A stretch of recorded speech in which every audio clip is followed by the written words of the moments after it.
Hey everybody, it's Mike from the Mike Wagner Show, powered by Sonic Web Studios and brought to you by official sponsor of the Mike Wagner Show, international warring author Mia Molson's The Missing, available on Amazon and paperback and ebook. We're here with two terrific ladies, and one of them is a healthcare communicator for 20 plus years, co-founder of the Art of Infertility, curated 30 exhibits since 2014. Also another wonderful lady who's an assistant professor of English at University of Wisconsin, Milwaukee, and co-director of the Art of Infertility, and also the new book honors the experiences and perspectives of diversity of individual lives with infertility. Of course, that's an issue that has not been talked about for quite some time, and bring updates to it as well. And basically, it just seeks to break the silence and shame, stigma, and isolation surrounding the problem concerning bearing a child, while demonstrating how central creativity and grievance and healing. It's all based on art as well. And live, ladies and gentlemen, Plus Studios in beautiful downtown Milwaukee and Ann Arbor, Michigan, and hovering around the Great Lakes area, the amazing healthcare communicator and also assistant professor of English, and the also a collaborative book, Infertilities-A Curation. Ladies and gentlemen, we have two multi-talented people, Elizabeth Horn and Maria Novotny. Guys, good morning, good afternoon, good evening. Thanks for joining us today. Thank you so much for having us. We're excited to be here. And Marie, Yeah, thanks for thank you. thanks for joining us as well too. We're excited to have you on. Yeah, thanks so much. We're excited to be here. Okay, great. So basically, Elizabeth, you're a healthcare communicator for 20 plus years. You're co-founder of the Art of Infertility. You curated 30 exhibits since 2014. And Maria, you're an assistant professor of English at UW Milwaukee and co-director of the Art of Infertility. You guys collaborate on a book under the experiences and perspectives of diversity and individual lives living with an infertility. And the book is called Infertilities-A Curation. And before getting all that, tell us how you first got started. Okay, well, I usually start off. This is Elizabeth. I was diagnosed with infertility when I was in my early 30s or so. It's been quite some time now, over a decade ago. And I, like many individuals diagnosed with infertility, was not really ready to share my story with my close friends and family, even. It's estimated that about 61% of women don't share their infertility diagnosis, even with their close friends and family. So similar for me. But I was really frustrated by the fact that the diagnosis and the disease was so invisible. It was something that was impacting my life really dramatically, and it was something that couldn't be seen. So I started creating some artwork around my experience as a way to kind of process what I was dealing with. I'm a photographer by training, but when it came to processing my infertility, I turned to mixed media. So I started ripping up some paper and doing some collages, using some found objects and other items, and really felt it was a great outlet for me because it allowed me that kind of time and space to process what I was dealing with. So I approached a local art museum where I lived at the time in Jackson, Michigan, about displaying an infertility art exhibit that would share the stories of men and women and individuals dealing with infertility through art. So that exhibit opened in spring of 2014.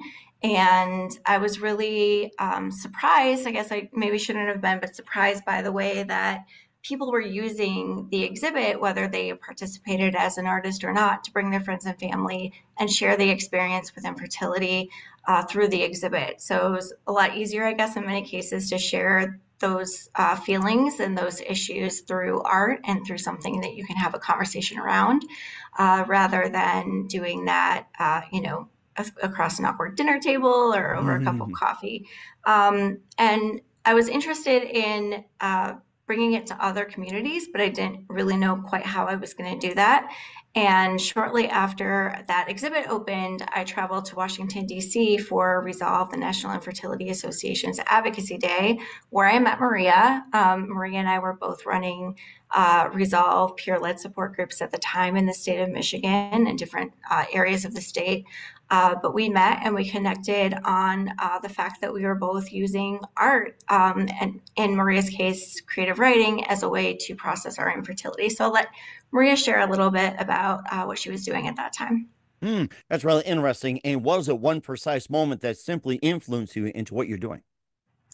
I really think that I mean I was recovering from a surgery when I started creating that artwork. First of all, I had an exploratory laparoscopic surgery to look for endometriosis, which I was diagnosed with a condition that can sometimes cause infertility. And like I was a photographer. I couldn't use my camera because it was too heavy. I was on weight restrictions. So just kind of trying to pass the time while I recovered at home and started to pick up those art supplies and create art.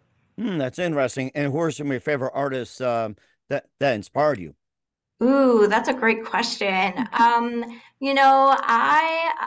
really love some portrait photographers that I love. Deanne Arbus is one, for example. But during that time, I think that one of the artists that I probably was inspired by, because I was inspired by in general at the time, was a local artist here in Ann Arbor named Jim Lounsbury, and he unfortunately passed away a few years ago, but he did really beautiful urban landscapes, and I was always really intrigued by those, inspired by the brush strokes and the dimension and the texture that his paintings exhibited. So I imagine that he was a big inspiration at that time, among others. Sounds interesting. Makes me think of Bob Ross too, which I'll get a painting and do so as well too. And Maria, you've been assistant professor of English at UW Milwaukee, and tell us how you first got started. So I first got started doing this work on infertility largely, well, through my own experience, like Elizabeth mentioned. I actually didn't even think I was going to be an assistant professor or do any work on infertility. I thought I married my high school sweetheart who I've known since I was 15, and we both come from big families. I'm the oldest of six, and I thought we were going to get pregnant right away and have a family. And let me tell you, that has not happened whatsoever. Fast forward almost 20 years since Wow. being with him. And so what happened largely was that we got married because really we wanted to have a family, and we were living in Milwaukee at the time. And my husband's job actually took us to Grand Rapids, Michigan. And about a year, of trying to get pregnant, nothing was happening. I was getting really frustrated and needed to do something different. I was just working kind of like writing, doing grant writing consultation kind of from my house and not leaving, and just constantly seeing women walk around with strollers or walk, with little kids, little toddlers on their bikes, and just feeling like I'm going to go insane if I don't get out of this house. And decided to apply to a master's program at Michigan State simply because it was the closest thing, not knowing much about it.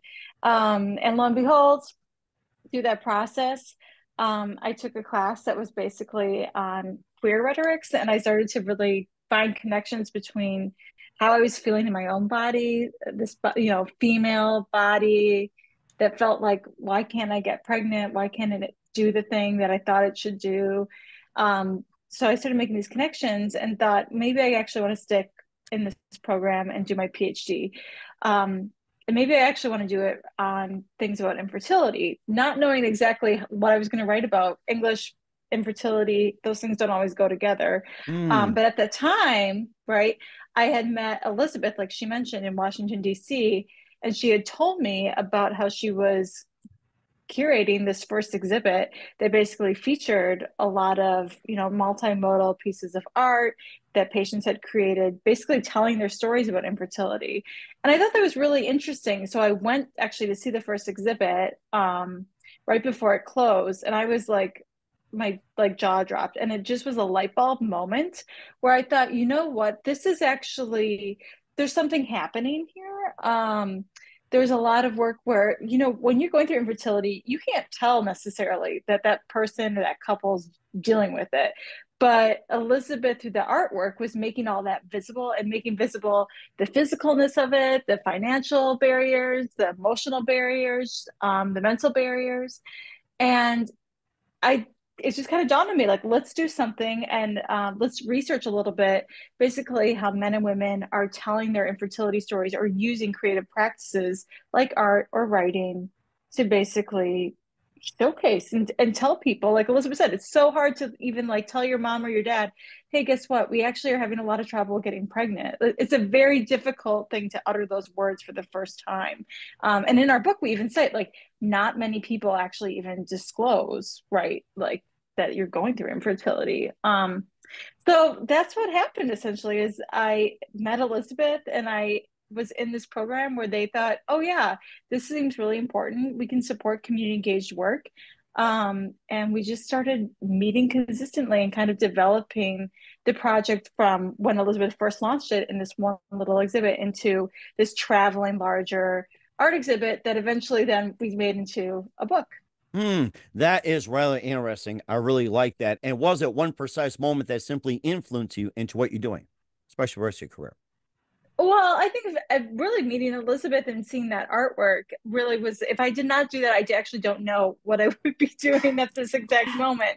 Probably like studying like women's blogs and how they write about their infertility on blogs, which also seems so dated now that I say these things, but that was like a real thing. Well, some people Like, still write them though. It's like, I mean, better than yeah. like, like your the old way, get lost and everything. And some people still do them. Some people even put them on Facebook. Yeah, yeah. But I would say really, like honestly, meeting Elizabeth and doing that, that was foundational into really understanding that I could do this work. And that, there are a lot of men and women who use art, who use writing to kind of just process any sort of health condition. It doesn't have to be just infertility, but any sort of loss or grief. When you're going through that, it can be really much a healing practice. Hmm, that is rather interesting. We'll get more into the book about infertilities, a curation with Elizabeth Horn and Maria Novotny in just 1 minute. But first, you listen to the Mike Wagner Show at the MikeWagnerShow.com, powered by Sonic Web Studios. Visit online at SonicWebStudios.com for all your needs. Look at a professional website without breaking your budget. Sonic Web Studios is the answer. Sonic Web Studios offers fast, affordable custom web designs that blow the competition away. Call today, 1-800-303-3960. That's 1-800-303-3960. Or email to support@sonicwebstudios.com. Mention the Mike Wagner Show, get 20% off your first project. Sonic Web Studios, take your image to the next level. Also, time to give an official shout out to our official sponsor of the Mike Wagner Show, international warring author Mia Molson-Zia. If you love fast-paced mysteries, you'll love Missing by Mia Molson-Zia, available on Amazon and paperback and ebook. Missing is fast-paced and intriguing with an unforgettable twist. Takes place in 4 countries, 2 strangers, 1 target, where truth is illusion and those you love will be the first go missing. It's available on Amazon and paperback and ebook. Missing by Mia Molson-Zia has garnered great reviews. And E11 endorsed by Howard celebrities, including Joanna Cassidy, Forbes Riley, and Minos. So grab your copy today for Goes Missing by Mia Molson-Zia, available on Amazon. Also, check out the Mike Wagner Show at the Mike Wagner countries, including Facebook, SoundCloud, Spreaker, Spotify, and iHeartRadio. Also, Anchor FM, iTunes, Google Play, Amazon, Audible, Apple Music, as well as Podbean, Buzzsprout, Pandora, and TuneIn. And also catch us on BitChute, BitChute, Rumble, and make sure you subscribe to us on YouTube and follow us on LinkedIn, Instagram, Twitter, TikTok, Facebook, and more. Take us with you on any mobile device and for great gift ideas 24/7, 365. Go to Amazon.com. Check out the Mike Wagner Show podcast. T-shirts, pop sockets, throw pillows, tote bags, hoodies. Makes great gifts 24/7, 365 for family, friends, pets, and loved ones. Go to Amazon.com. Check out the Mike Wagner Show podcast. And for more great gift ideas, go to Amazon.com/Mia Molson-Zia for great books like Missing, Once, and Wrinkles. Also T-shirts, pop sockets, hoodies, phone cases, and more. Amazon.com/Mia Molson-Zia. Check it out today and support the Mike Wagner Show on Anchor FM, PayPal, and the MikeWagnerShow.com.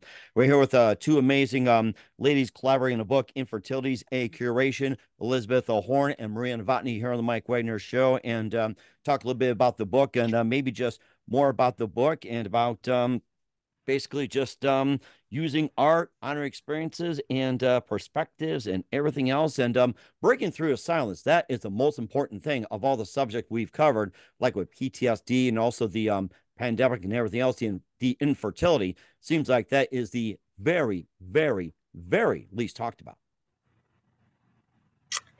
Yeah, I think that it's getting better over time. I think it's definitely improved since we started, almost a decade ago now. But it definitely is still pretty unheard of, especially a lot of times we hear stories of the white heterosexual couple who's trying to conceive. And one of the things that we definitely wanted to do in this book is show a lot of diversity, of course, diversity of art and writing, but also really getting the point through that infertility doesn't discriminate. It impacts you know, everyone in terms of like younger people and older people. I think we've heard a lot of misconceptions over time working in this area. People think it's going to be an older couple that, quote unquote, waited too long to try to conceive, or that every story ends with a successful pregnancy or a successful adoption. And we know that through living in this community that that's certainly not the case, and wanted to share as many different stories as we could. And of course, anytime you get finances and sex involved in a topic, that's something that's going to be a little more taboo than other topics, and infertility certainly involves both of those topics. So it definitely is still really, I think, quieted, and that's one of the things that using art can do, is really make it visible. Okay. Yeah. I would say too that the silence part of it is there's a lot of like self-shame and questioning, like, why is this happening to us? And making it right feel like it's a very singular type of experience. But I think some of it too is that, and this is what the book's trying to do as well, is that it's really hard, I think, to open up and share that experience with other people because we don't have a lot of good language around how to actually have those conversations with our friends, with our family members. We're really great at like, saying like, hey, we're pregnant. And like we just celebrate and congratulate everyone about it. But when you say, hey, we're infertile, it can be like dead silence, right? Like, okay, wait, mood's totally shifted. I don't know what to say. How do I handle this? And I think that's also what the book's trying to do too. Like the book is for infertility patients, but it's also for like your friends, your family members who are like, I don't know how to even understand or navigate everything that they're going through. The book really, probably providing patient experiences, I think helps give an inside look into it without having to be like, tell me everything. How are you doing? Because sometimes you just want to be like, it's just been a really bad day. I just want to like sit here and cry and just have you listen. And I think it's trying to do that translation work. Hmm. And of course, does infertility, does it really have to end, or is it like, other ways around as well? I could think of like, adoption, or what was it? Intravitreal fertilization, or it's like test tube. It's like that's another thing too. It's just like, I remember test tubes, they were experimenting with that, I think what, 80s, 90s or something like that. So I don't know if they're still doing it, but it doesn't necessarily have to end though. Yeah, no, it does not end whatsoever. I mean, I still run a peer-led support group, and I run it mainly because, like, through my own experience, I was able to successfully adopt a child, but I still feel myself every day defined by my infertility, having to explain to people if they ask, "Why does your daughter have blonde hair? You have such brown hair. Like, where did she get that from?" And me having to make a decision, okay, do I want to say she's adopted? Do I want to just brush it aside and say, oh, it's just a different gene, etc., whatever. um, those things always travel with you. They never get easier. I think even if you find success, and especially if you don't find success, I think it can be an even harder type of transition. And we try to be honest with that in the book, is that, there's never necessarily end resolution to fertility. It's always kind of living with you. Elizabeth, would you say something more? Yeah, I mean, I would say that's true. And even if you do, fertility treatment is can do really great things. You mentioned in vitro fertilization. That's definitely an option for those who have access to that kind of care. But there's still a lot of barriers in the United States, and the majority of states do not cover any or have any mandated coverage for infertility treatments, and it can be, a, a lot to try to take that on financially. So that's one of the things that can keep people from pursuing that, if it's something that they want to pursue. And even if someone tries it, it doesn't always end in a baby.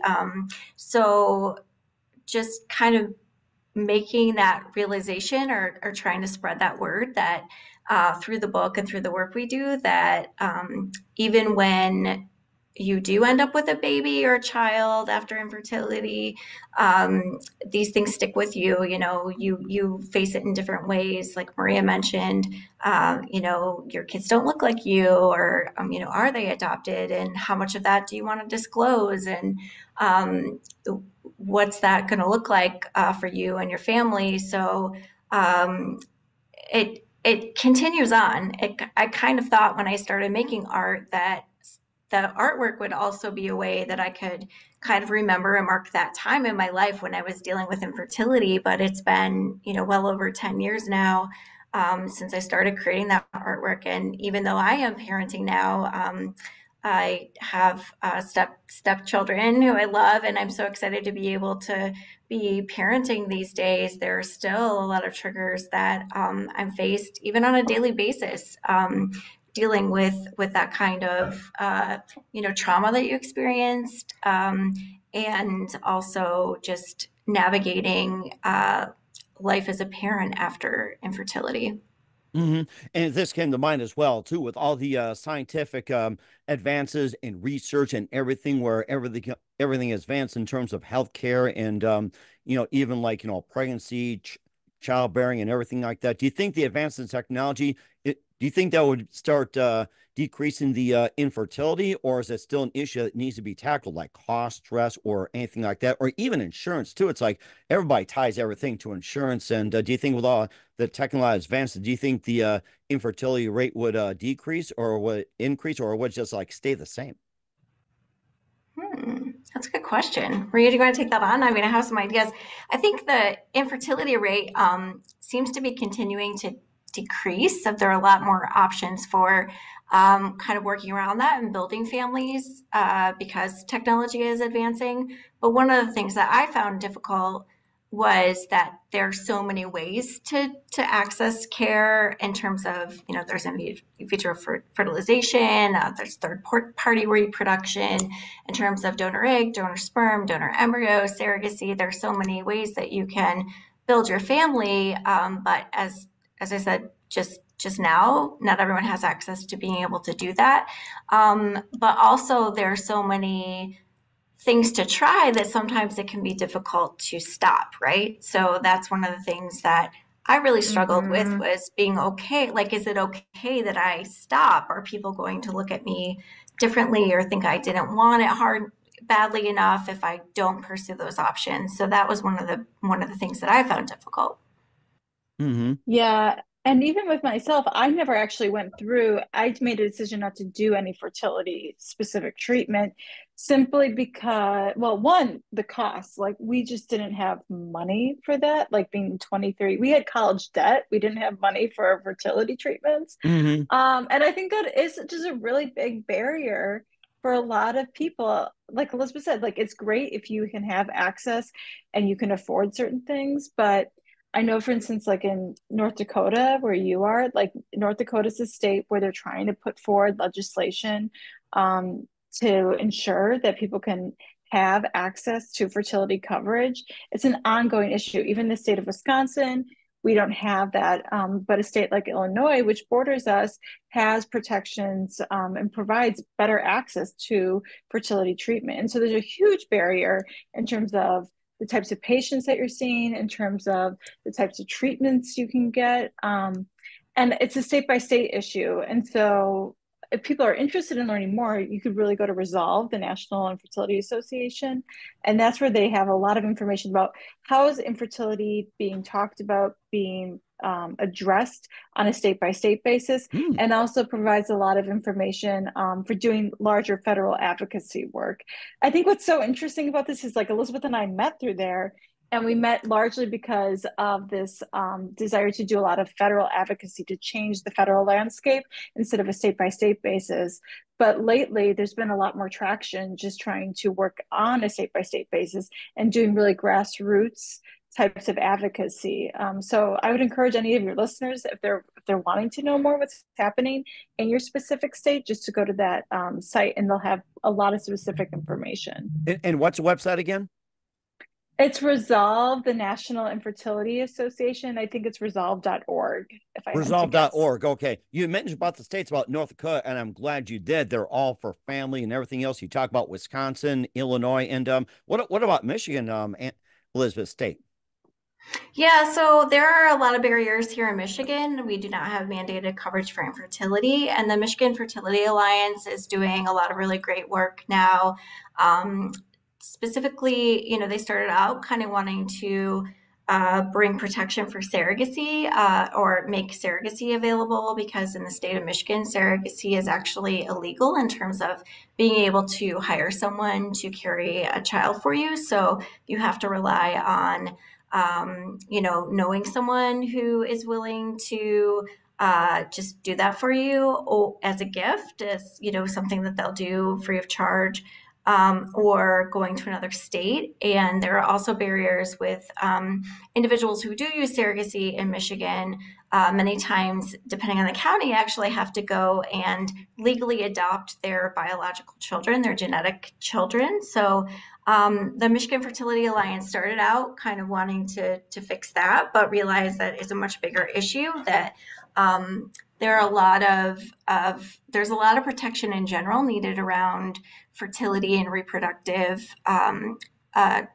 options and growing your family for all different populations. So they're really looking at protecting children and families, and everyone's access to building their family in the way that they need to for themselves, whether that's because they have a physical diagnosis, or if they're a same-sex couple, or a trans or non-binary individual who needs access to this care to build their family, is just really looking to make sure that those protections are in place so that everyone has the opportunity to grow their families at the time that they want to, in the way that they need to.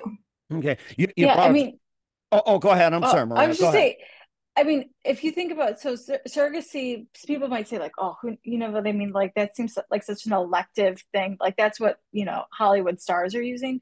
But really, it's like for individuals, women who are going through cancer treatments or had gone through cancer, surrogacy is simply like a really good option to have access to, because you might not actually be able to physically carry a child, right? And so it kind of extends the line of like other physical diagnoses, medical conditions can really impact why there's a need for surrogacy to be available. Not just as this like, I don't want to carry a baby, I don't want to go through labor type of privileged position. Okay, you mentioned the states, including Michigan as well too. What are some more most populous states, especially coming up in a crucial year at the end of 2024, like New York, California, Texas, and Florida? What are their laws and regulations?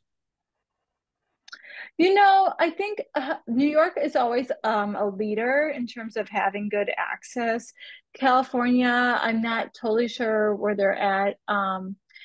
Florida, it's hit or miss. These are like state by state types of decisions largely that are made. I would say if you really want to know, contact your legislator and see, how they're voting on some of these issues. These are larger issues that honestly are tied into things around personhood bills, and around decisions around like abortion and what your abortion laws are.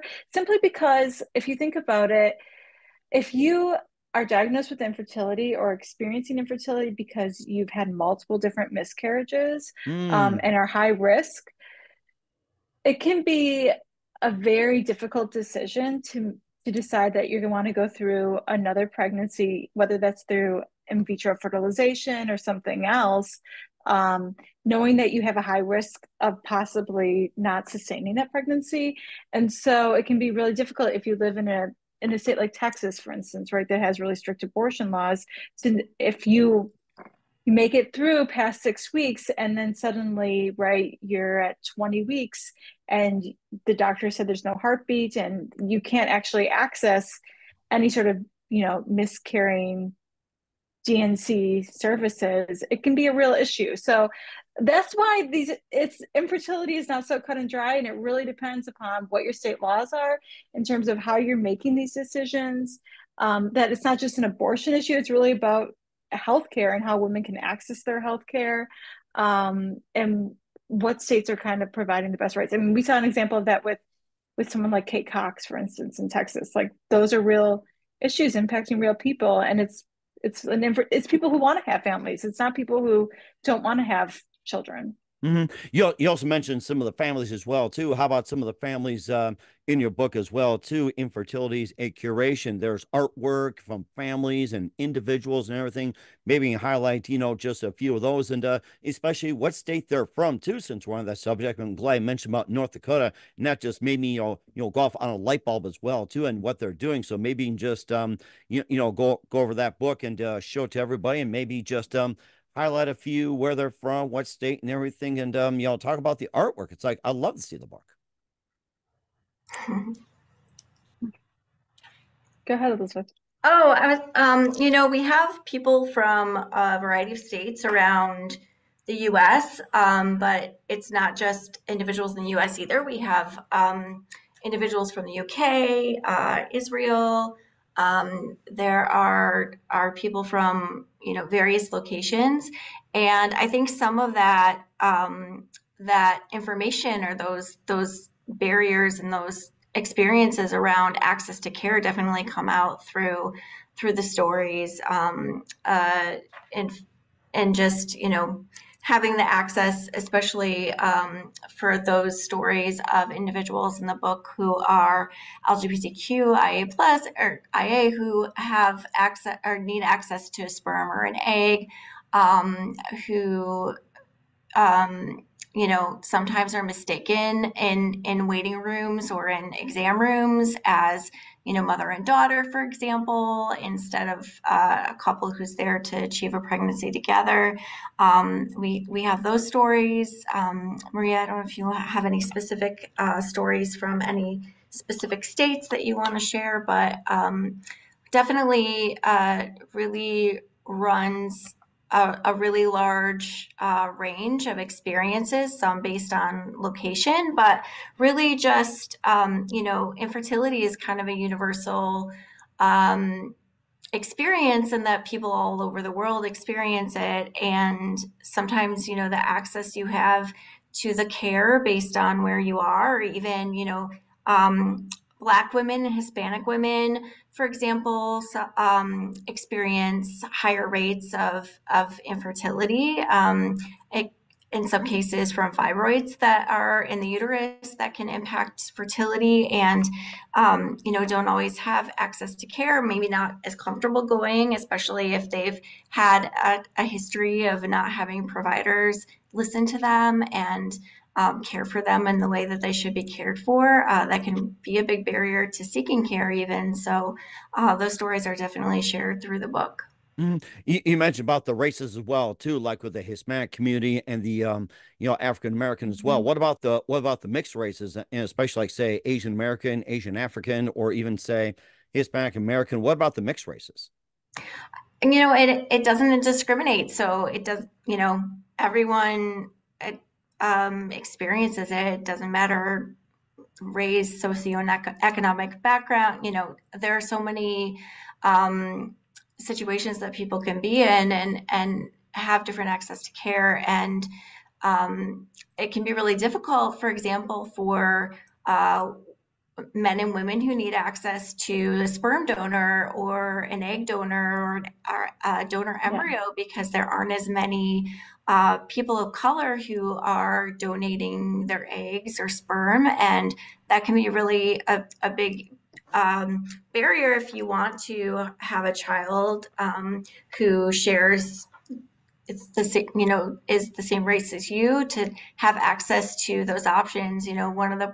One of the individuals that we interviewed through the Art of Infertility, and who isn't featured in the book, when she was trying to build her family with an egg donor, she had the choice of two egg donors, two out of all of the donors, because she wanted She was a Black woman who wanted to have a child who, was, and she even said, like, it could just be brown. It didn't have to be Black, but there were so few options. So that's definitely a barrier for a lot of individuals who are trying to have a child who is from the same background that they are.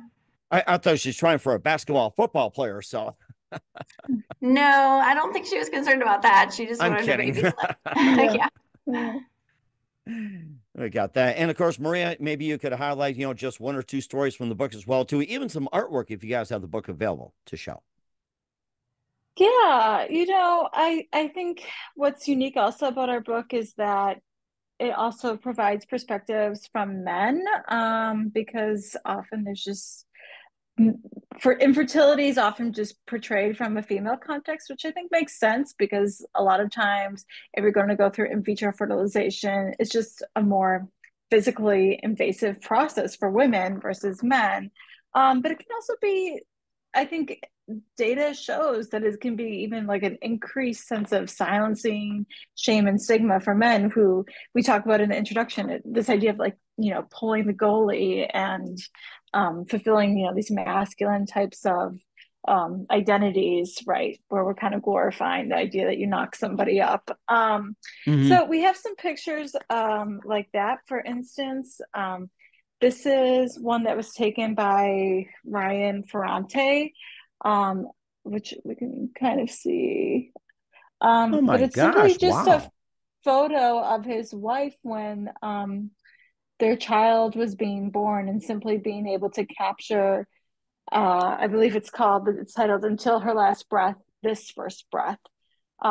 This idea, right, of the emotion of finally being able to have her child and their child come to be. And I Is think that's really Irisy. Yeah. just, Mm-hmm. yeah, right. Being able to resonate with that, I think is really powerful. It also just shows like Ryan himself is a great advocate around infertility. He actually lives in Illinois, and is a surrogacy lawyer as well. But it shows that, you don't have to be an artist per se. Like picking up the camera is a really great way of, I think, documenting this experience, Mm-hmm. and using it for education. So that's one example.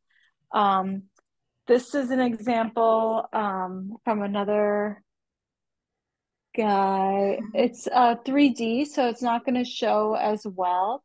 But these are essentially a mobile that if it's plugged in, the shoes will actually rotate like it would Oh like a my baby goodness. mobile. That is a And these are, really unique idea. I'll have to talk to my kids about that if they get married and have children. You'll build something like that. It's like that is a really cool one too.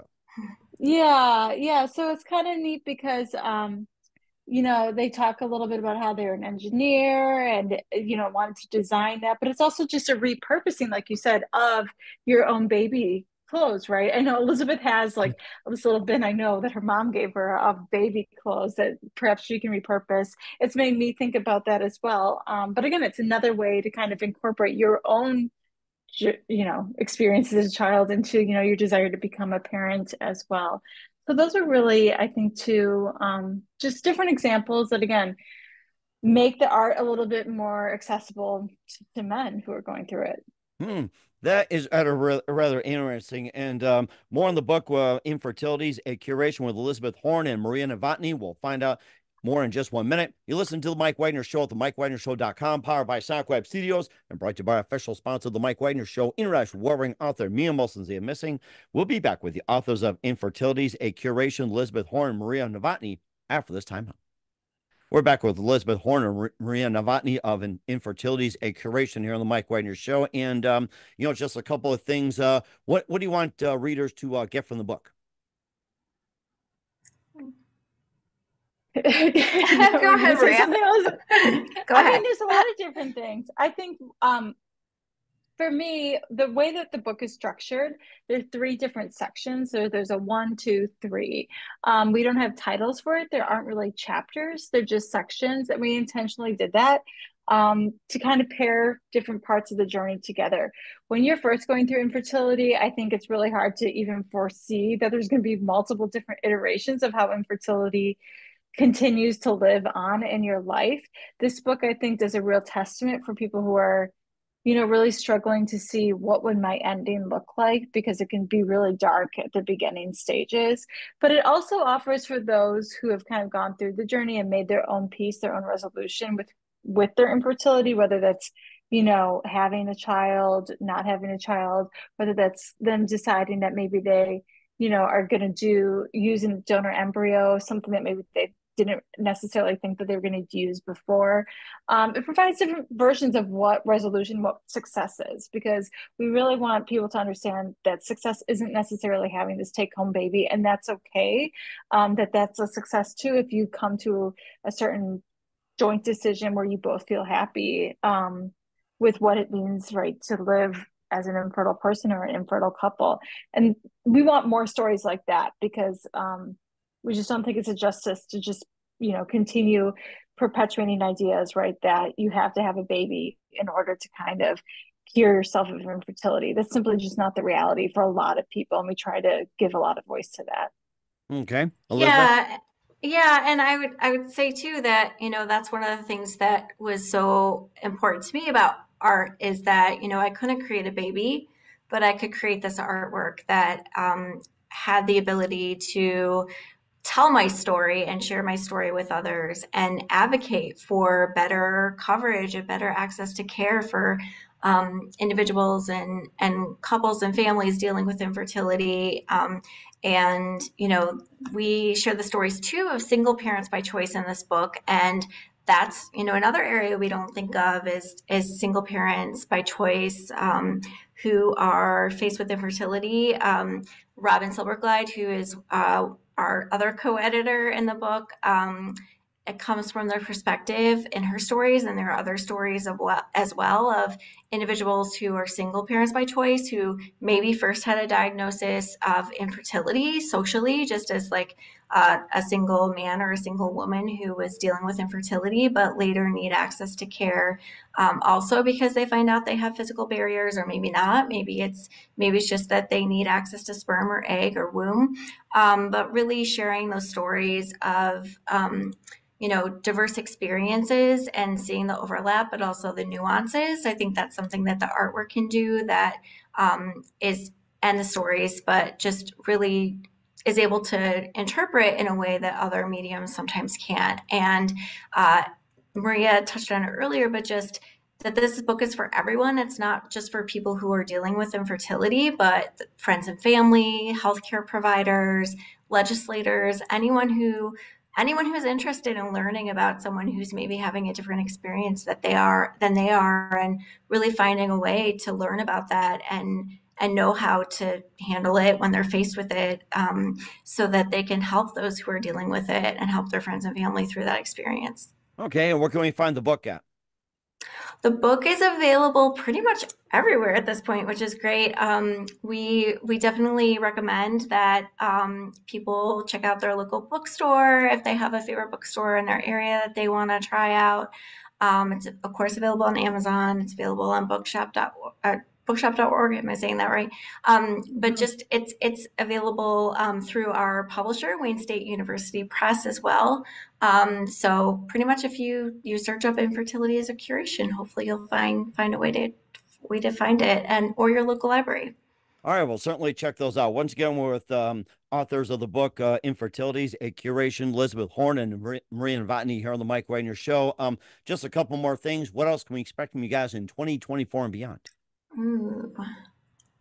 Well, we have some exciting things this year. We're still working on putting our full year together. We definitely encourage those who are interested in talking about art and infertility to reach out to us. We're easy to find on artofinfertility.org. We always love an opportunity to go into a community and curate exhibits of patient-made artwork.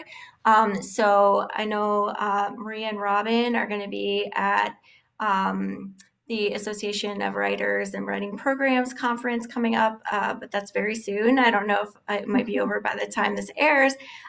In Kansas City, Missouri, we'll be having a couple of exhibits this year of artwork. Couple of things going on in Michigan at Michigan State University. But we're always excited to continue collecting artwork too. If people have art that they've created that they'd like to share through our organization, and always happy for opportunities to share the stories through art and writing. Maria, do you want to add to that at all? Okay. Yeah, I would just say that, we're going to be doing a lot of work with universities this next year. I think a lot of people are like, universities, infertility, English, how does this all relate sometimes? But that's where we do a lot of our education. So much of, college age students are taught, control your fertility, you can figure out the best time. And we're really trying to bring this education to them sooner than later. And so that's where I think a lot of our energy is going to be going. So we'll be doing some presentations and then an exhibit there in November, right around the election, which will be really important as well, given Michigan and everything happening there. Okay, we're certainly looking forward to that issue. We'll keep our eyes on as well too come that time. And who to consider biggest influences in your careers? Oh. That's a big question to end with. Whoa. Yeah, wow. I don't know. I will say this much. Related to this topic, Frida Kahlo it's a easy go-to, but really Elizabeth and I were able to see this wonderful exhibit with her work and Diego Rivera's work as well in Detroit, which is where she actually had a miscarriage, which is where she creates all this work around reproduction and reproductive loss. It's a very powerful exhibit to be able to go to. And when I'm thinking about infertility and I'm thinking about art and creativity, I think about Frida. Okay. Elizabeth? I definitely agree with that. I think that a lot of the inspiration I've had in my career has been from patients. Patients, whether they're infertility patients or other patients. I've done a lot of work with patient advisory councils over the years through my work as a healthcare communicator. And I think that any opportunity I have to share a patient's story as a way to increase education around a disease or educate healthcare providers about ways that they can impact their patients' lives in a positive way through, really listening to the patient's experiences and those lived experiences of what they're dealing with. I really feel like that's where a lot of my inspiration comes from. Okay, that certainly is amazing. And what's the best advice you guys can give to anybody at this point? I would say if you're dealing with infertility, that know that it might be a long road, and it's hard because you're living in limbo and you want to know what your ending is and want to know what your story is. But it's really important to connect with others who have been through it or are going through it now, and really build your network, because by building your network, you can learn a lot about options that are available to you as far as treatment and other ways that you can build your family. So I would say that that would be my advice. Okay, Maria? Yeah, and I would say for those going through infertility, it can be really hard to feel like you can talk about it, that you can open up about it. But I think as soon as you make that brave choice to do that, you suddenly are told about this cousin or this other sister or this other friend who went through something similar. And like Elizabeth mentioned, it's just a network that we often don't realize is there. But once you tap into it, you realize, one, you're not alone, that you shouldn't feel so ashamed. And there's a weight that comes off of you going through it. And I think if you can lift that weight, that's one step closer to healing and just finding peace. And that is really good as well, too. Once again, we're here with Elizabeth Horn, Maria Novotny of Infertilities-A Curation here on the Mike Wagner Show. Guys, a very big thank you for your time. You both been fantastic. Looking forward to having soon. Keep us up to date. Keep in touch. Live have you back. Once again, what's your website? How do people contact you? Where can people purchase or check out your book? Our website is artofinfertility.org. You can contact us there at info@artofinfertility.org or using our first names at artofinfertility.org. And the book is available on Amazon, bookshop.org, your favorite, available from your favorite local bookstore. Yeah, I hope you'll check it out. Thanks so much for having us. We'll certainly do. And guys, a very big thank you for your time. You've been totally amazing. Learned a lot. Looking forward to having you again soon. Keep us up to date. Keep in touch. Laugh, have it back. We wish you all the best. And guys, you definitely have a great future ahead of you. Thank you. Thank you.